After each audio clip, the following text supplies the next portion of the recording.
Let's learn about the rain shadow effect, a fascinating weather phenomenon that creates dry areas on one side of mountains. To understand this effect, let's start with moist air coming from the ocean.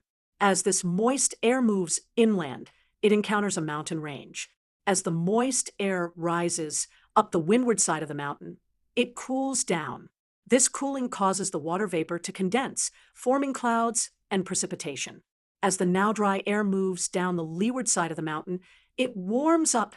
This warming air can hold more moisture, but since it dropped most of its water on the windward side, the leeward side remains dry.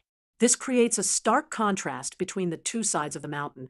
The windward side receives plenty of rainfall and is typically lush and green, while the leeward side receives little rainfall and is often much drier, creating what we call a rain shadow. This effect can be seen in many places around the world, such as the Sierra Nevada mountains in California, where the western slopes are much greener than the eastern side, which includes Death Valley, one of the driest places in North America.